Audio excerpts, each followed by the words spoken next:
단열이 안 된 한옥에다가 단열을 요구하고 또 춥다고 또한 평가를 하고 또한 비평만 할 것이 아니라 왜 한옥이 추운가를 먼저 살펴보시면 단열에 굉장히 미흡했다는 사실을 볼 수가 있습니다. 제가 보유하고 있는 집이 160년 된 집을 제가 보유를 하고 있습니다.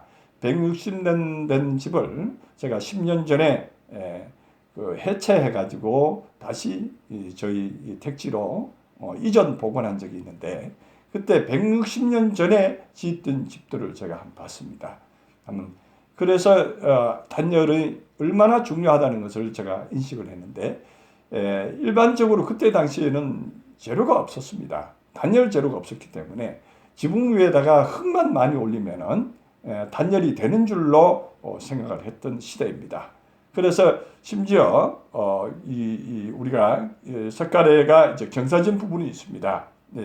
상부 석가래와 하부 석가래의 교차점이 있는데 그 교차점에 우리가 그 불곡점 부분에는 깊이 한 1m 정도의 흙이 올라가 있습니다.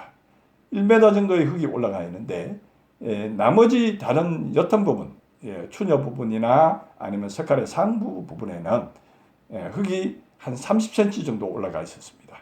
그렇지만은 그 흙이 그대로 이제 그때 당시에는 일부러 논흙을 갖다 쓴 것 같습니다. 비가 오거나 이렇게 방수를 위해서 논에 있는 진흙을 갖다가 쓴 것 같았는데 그 진흙이 실제로 잘 보존이 되어 있는가 하면 그렇지가 않았습니다.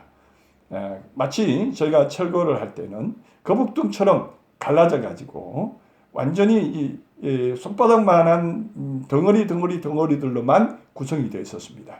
그러면 손가락만한 덩어리 주변에는 어떻게 되어 있는가? 한 덩어리 옆에 크랙이 얼마나 두께가 두꺼우냐면 손가락이 들어갈 만큼의 크랙이 나 있는 부분이 허다했습니다. 그러니까 지붕 전체가 수십 조각의 수천 조각의 조각으로 되어 있고 조각에 또한 크랙이 가는데 그 크랙의 두께가 자그마치 1cm 어떤 경우는 5cm까지 벌어진 것을 봤습니다.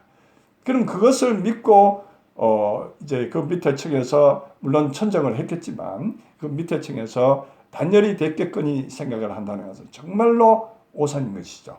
그러니까 지붕에서 항상 바람이 술술술 들어올 수밖에 없습니다.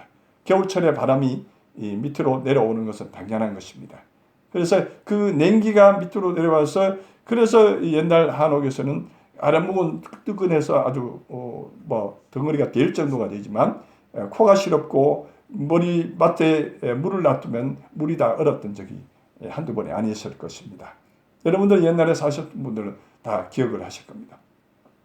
현대 시대에는 그만큼까지는 아닐지라도 위풍이 심해서 한옥집에 가보면 아랫목으로 전부 몰려 있기는 하지만 전부 외투를 걸치고 또는 이불을 덮고 이렇게 계시는 분들을 볼 수가 있고 항상 보면 아랫목에 이불을 깔아놓고 있는 분들도 볼 수가 있습니다. 왜 그러냐면 열이 식기 때문에 자주 증발하기 때문에 그런 현상이 나옵니다.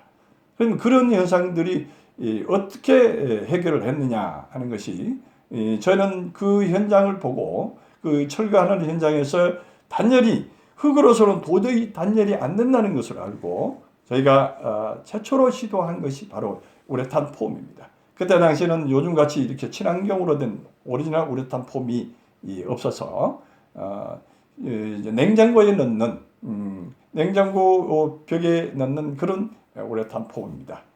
그 우레탄 폼을 지붕에다가 스프레이를 시도를 해봤던 것입니다. 아무도 그것을 시도한 사람이 없었습니다. 기껏해봐야 스티로폴 정도 올리고 그 다음에 또 열반사 단열재 정도 올렸지만 저는 과감하게 우레탄 폼으로 완벽하게 뒤집어 씌웠더니 그 결과 완벽한 단열이 지붕 단열에 대해서만큼은 완벽한 해결이 됐던 것을 볼 수가 있습니다. 지붕 단열이 완벽하게 해결되고 나면 그 밑에서 열이 올라갔을 때 그 열은 다시 이 대류 현상에서 순환돼서 다시 밑으로 돌아오고 적당한 순환 대류 현상에 의해서 실내 공기가 아주 쾌적하게 유지되는 것을 봤습니다. 그래서 이미 저희가 그것을 10년 전에 시도를 했던 적이 있는데 그때 당시에 제가 시도할 때는 학회나 고전학회, 고전한옥학회나 아니면 현대한옥학회도 마찬가지입니다. 한옥학회에서는 그것이 이슈거리가 나왔습니다.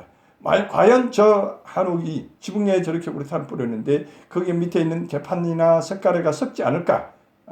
결로 현상이 나가지고 열이 다시 치받아 물방울 현상이 생겨서 그것이 어떻게 문제가 되지 않을까 하는 우려를 상당히 많이 했습니다. 그러나 저는 그것보다 단열이 우선이다 생각하고 시도를 했었는데 지금까지 10년이 넘는 그 집이 지금까지도 잘 보존되고 있고 어디 하나 썩는 데가 없습니다. 그것은 바로 우리가 이론만 가지고 접근을 했을 때에 과감하게 대시를 해보지 못하고 이론만 가지고 그렇게 하면 열이 올라가기만 하고 물방울이 생겨서 어떻게 될 것이다 하는 추측만 가지고 있었지 실제로 실험해 본 사람이 아무도 없었던 것입니다.